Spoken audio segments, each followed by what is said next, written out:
Hi, Encore!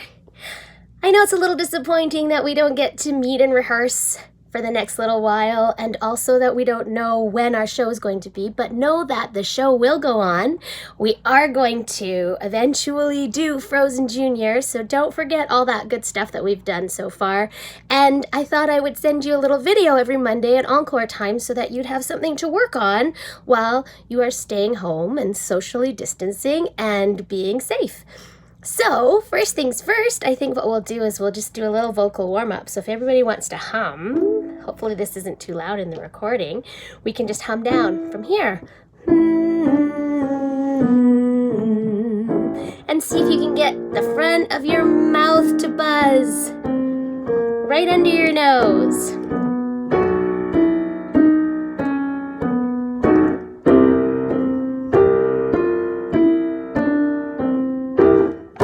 Keep humming.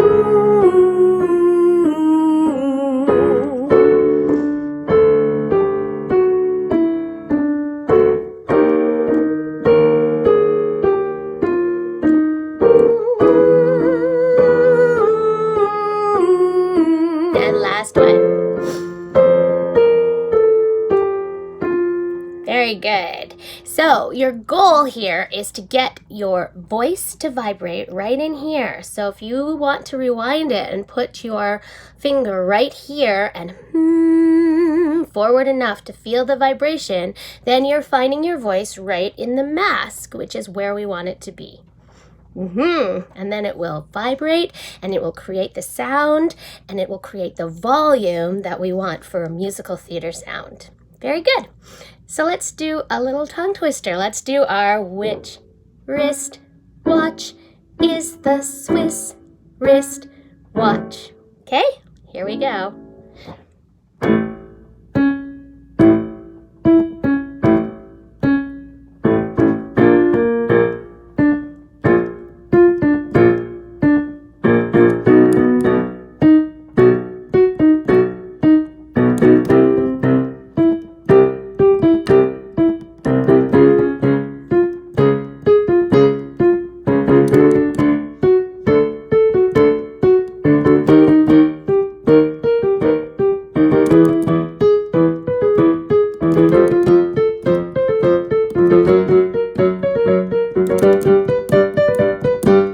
That was pretty fast. I couldn't hear you, so I hope you were able to do it, and you can always rewind and practice that one. All right, and the last little vocal exercise I want you guys to do is your sirens. So we're just gonna go ooh, and I want you to focus on getting that sound where it was when you hummed. So ooh, see if you can feel it vibrate right in the front of your mouth. Here we go.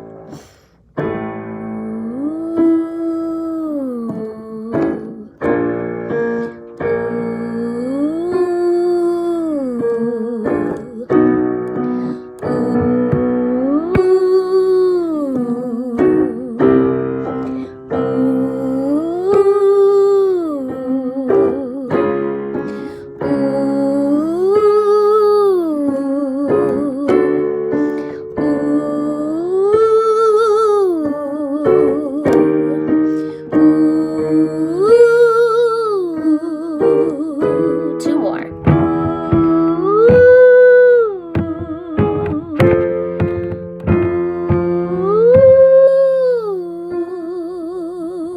And to finish off that exercise, if you could do that big ooh from the bottom of the range to the top of the range that you have, that would be fantastic. So you'll just go ooh. Okay? And you do it on your own. So that's all we're going to do for our vocal exercises today. Okay, so now on to some acting exercises. So what we're going to do now is do a little bit of character analysis. And you can do this for every character that you play in this show. Many of you play multiple characters, and you should know these questions, the answers to these questions about your character. So take a moment, get a piece of paper, write it down. You can get a journal or you can have a piece of paper, however it works best for you, so that you know specifically who you are in each scene. So number one, what's your character's name? Do you know your character's name? How about your middle name? How about your last name? If you don't have them written in the script and you don't have that information right in paper in front of you, you get to make it up. You get to create it for yourself. So create your own character name, middle name, last name. How old are you? Do you know? You should decide. So some characters, we already kind of know how old they are. But if you are in the ensemble, or you are a villager, or a townsperson, or a troll, you should look at your character, kind of guess from what you're doing and from what your character says, how old you are in that scene.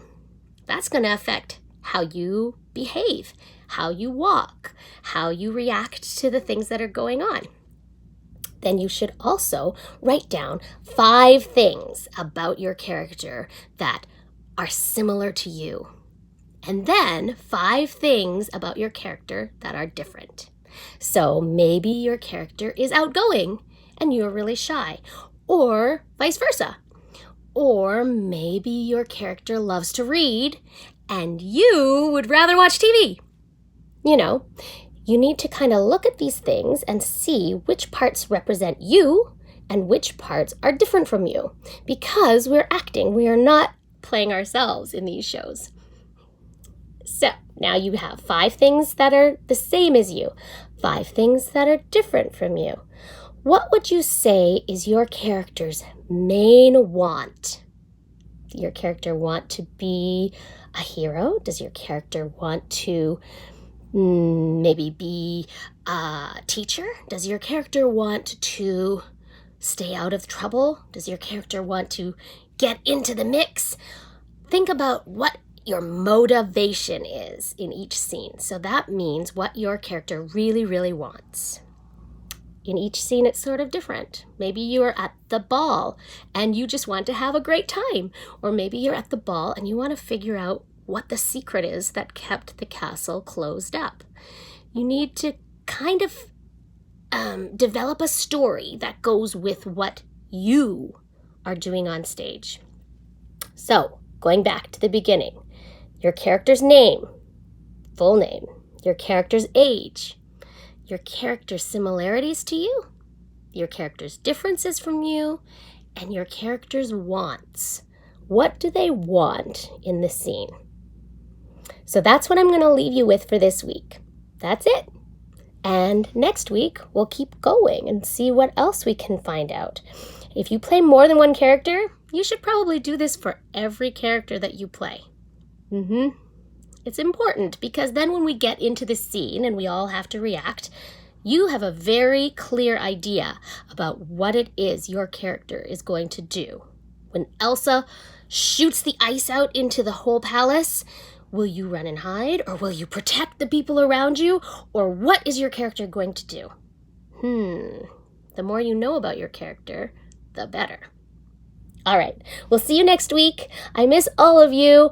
I hope you're having a great time spending time with your families and not having to go to school. But make sure you stay safe and make sure you don't forget all that great stuff that we've done so far. So if you want to sing through a song, I could leave you with the homework of singing the opening. Okay, I'll talk to you guys soon. Take care. Miss you. Bye-bye.